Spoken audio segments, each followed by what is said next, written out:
ma machine à valer, ma machine à faire noir. Mais pas baiser peur parce que ou toujours là. Jésus, c'est salut.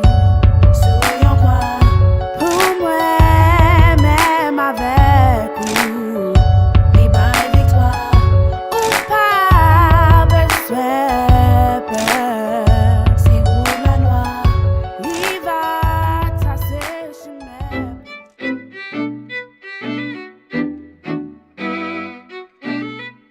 If I get heated, don't mind me. Okay? Yo, if she starts swinging, call me.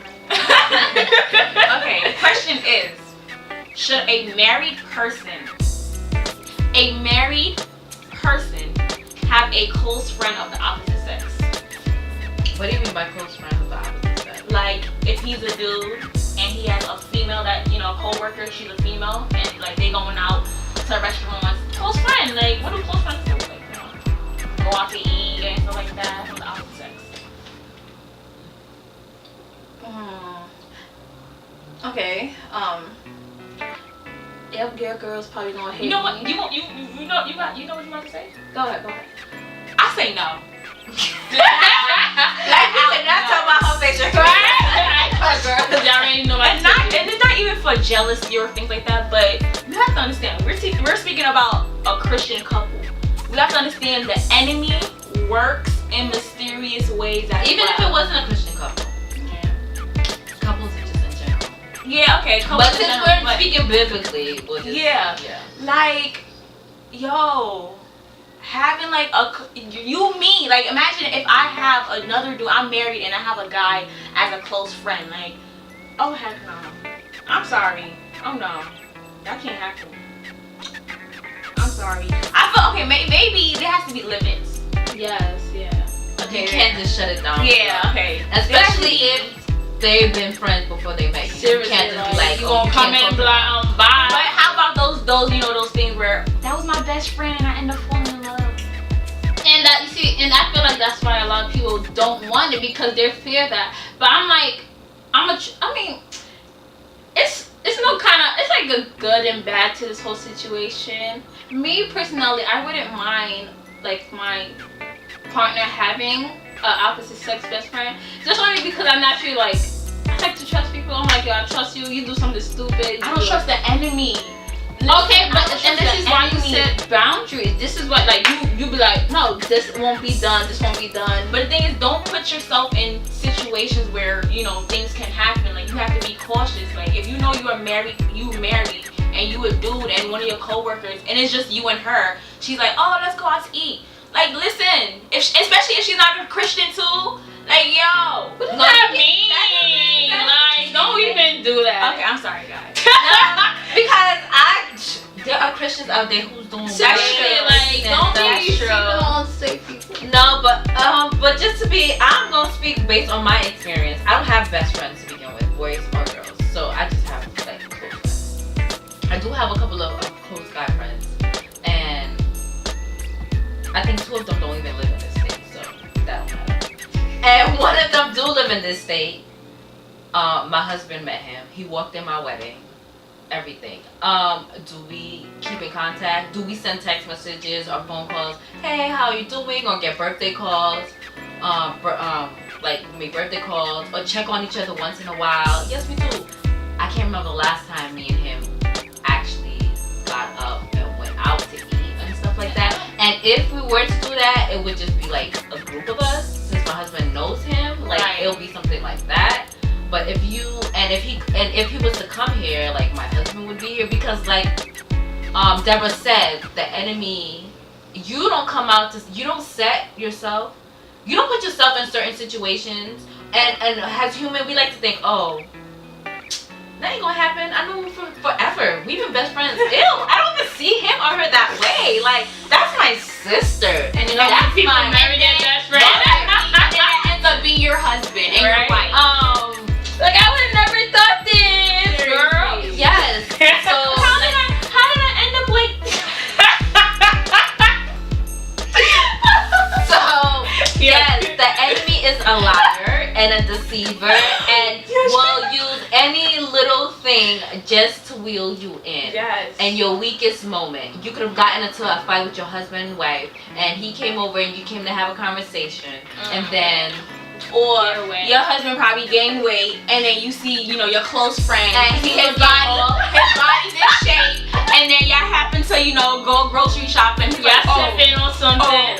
let me pick this up for you. And then you see him, then over, you like, thank you, Tyrone. And then Matt, And then you ain't Tyrone. You ain't this Tyrone. And then that little seed begins. It's like Exactly. all you need is a mustard seed of faith for things to think. So imagine what the devil needs. Exactly. God only needs a mustard. But wait, seed. can we just agree, like you were saying, it's not totally wrong. Just have boundaries. No. I'm not saying to not you. No, I'm not saying just once you get married you disqualify all your friends. Yeah, I'm not gonna take that. You can, like the guys that we used to talk, we used to go out and catch drinks. We used to do this as friends. But then once I got married, out of the respect and the love for my marriage, Exactly. I knew that I could not continue to do those things. Exactly. And if he was to come and see me and talk, then my husband will be there. Or we'd go out in a group. And I'm not gonna say once or two you don't bump into the person, you sit down and have a conversation, but that shouldn't be a consistent thing. If it's a consistent thing, I know people like to say they're suspicious. My radar goes off, and it looks really. And then you also got to think about people who happen to run into you, and you sitting outside with another guy sipping on some coffee or a drink. What they think? And I know you say you're not supposed to be thinking about what other people think, but what signs and things are you sending out there for people who are looking, people who are watching? You're an example to others. If it looks bad, it probably is bad. So that's what I gotta say. And I'm not denying people can have friends with the opposite sex, but boundaries needs to be set early on. Because if it's not, like you just need a little bit of something, and it festers into things that you're like, whoa, how did I get into this? Like Well, you seen the mustard seed, and you was like, oh, it's just a mustard seed. For it to grow, I have to water it. Oh, Without you knowing, you're just slowly watering. you are water. If you consistently seeing the person and having conversations and texting, that's water, that's sunshine, that's dirt, that's all of that. That's helping to grow that feeling that you have for that person. And that is mind you, that is your friend. And you're telling. And another thing people need to be careful is about the opposite sexes. And even with the same sex, sometimes depending on what type of friends you have, especially if it's not a godly friend, even with godly friends, we have issues.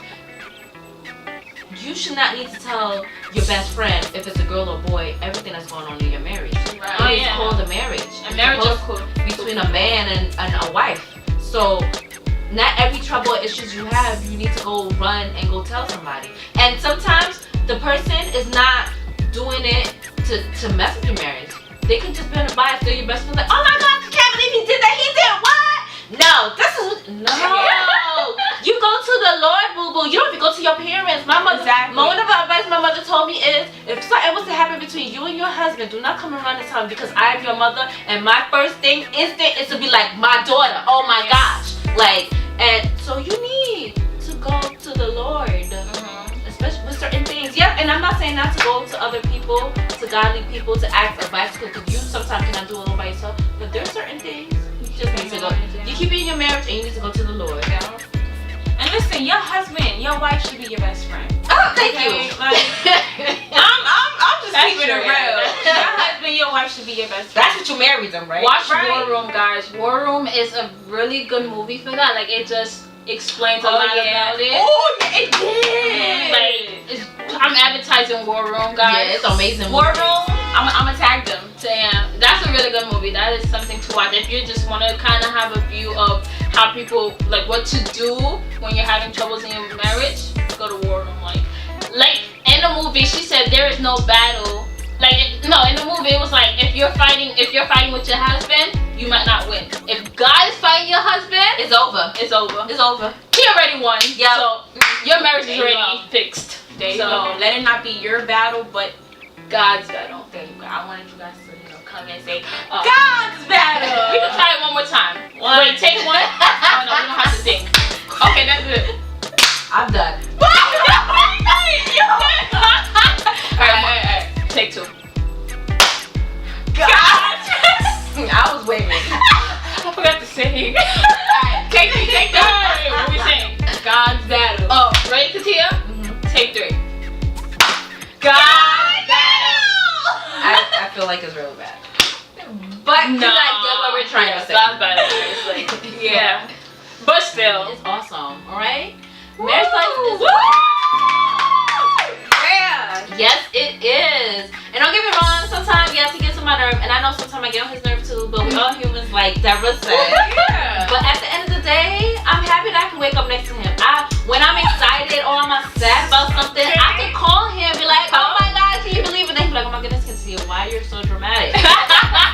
So yes, like he is my anchor. Like God's my anchor too, but he's like my other half. Like God is God, but then he's like my other human half. So that it's cool. You can laugh, joke, cry, get mad at each other, make up, but it's awesome. Yeah. It's awesome. It's It's godly love. It is worth it, guys. God created Adam and Eve, took a rib from Adam to create Eve. Like we are meant to be a part of each other. I need to find the man who God took me.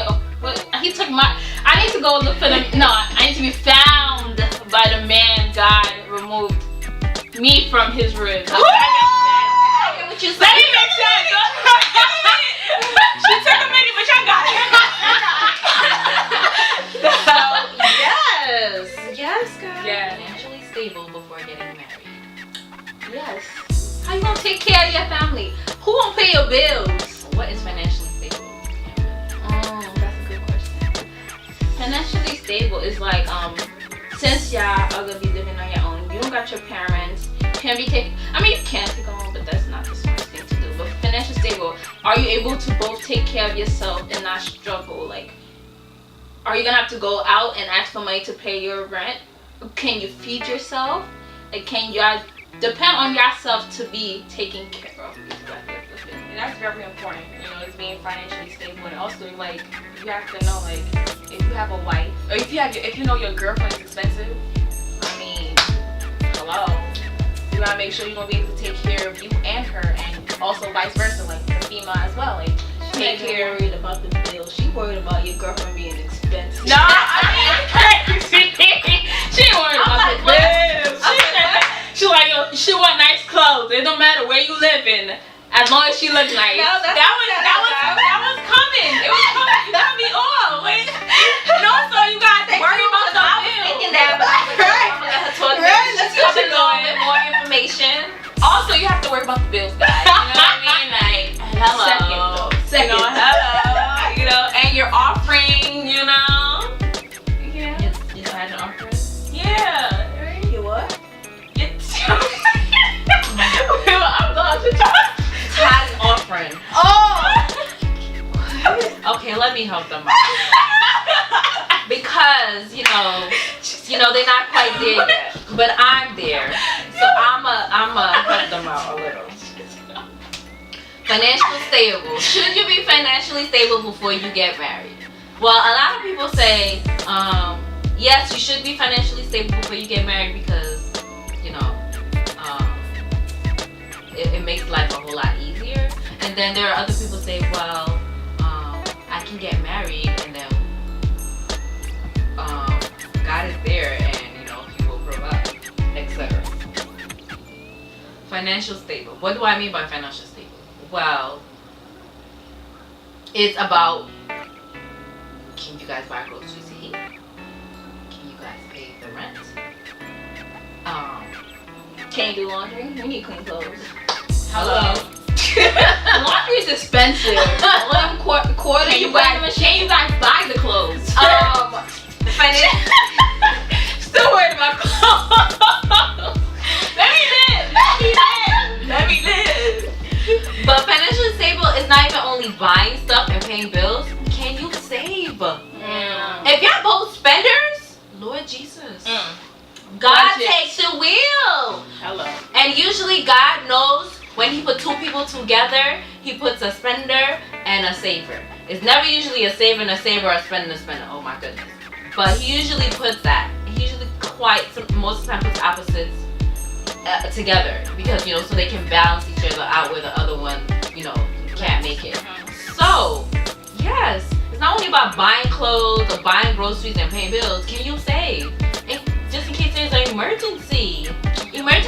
in this every day. It can happen at any moment, and you can't be like, oh my gosh, God. Oh well, yeah, I don't have this, but I'm gonna pray and it's gonna. No, Yeah, God what said. like what the pastors be saying, we can't, when people don't want to give they offerings and stuff, like, oh, we can't just say, go to Con Edison and say, Jesus paid the bills, right? Like, No, you should have took care of what you had to take care of. Exactly. And if you know you can't buy these new shoes and you need to pay your light bill, then you better pay your light bill. Those new shoes gonna have to stay in that store. Yeah.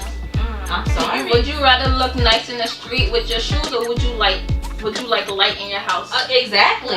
Cause that's gonna last for a second, but you need light. You can't be living in darkness. Yeah. That is not yeah. good. Can't be lying. that was a message right there. You can't be living in darkness. You have to live in light. Jesus, we are the light. Yes. Oh my gosh, Lord, I can't with her over there. Right? Lord, she's fanning herself. Lord. So guys, this is the end of the video. I hope you guys enjoyed it. If you guys want a part two, Yeah. you know, we got y'all. And of course, you know, we didn't forget about our fellas. I'm gonna do one where, you know, I'm gonna have these guys here. Well, not you guys, but I'm gonna have guys here, and you know, we're gonna answer some questions to see, you know, from a guy's point of view, like, you know, what does a guy think about a godly relationship? You know, it's usually the females that talk about these things. You know, you don't really hear about the guys. But we really do need the guys' perspective. We got some definitely. sentimental guys. They gonna go deep into their feelings, girl. Yeah. You don't feel like I know guys think like that. I'm like, girl, come find them. Yeah, I'm like, he right here. He right here. Yeah. So that's the end of the video. If you guys want to say anything. My name is Ashley, guys, and this was about relationships. I can't with her. Katia. Hey, like I said, I'm all about godly relationships, marriage. Like, it's awesome, guys. It's awesome. It's hard for us, but we can get there as males and females alike. Definitely. Yes. Spice it up. Go, girl. Okay, now I get you this. Alright, guys. So don't forget, you know, thank God for allowing you guys to watch this video, because of course, today was not promised, but it was Given. Y'all watch my video. Well, we just knew that. Seriously. We did our right with Katia. Yay. It's okay. Anywho, I hope you guys enjoy your day. Whenever time you're watching this video, have a good morning, a good night. Good night. Say it. Anyways, I hope you guys have a good morning, a good afternoon, a good evening, a good night. Whenever time you're watching this video, I hope you guys enjoy your day, and don't forget, God loves you.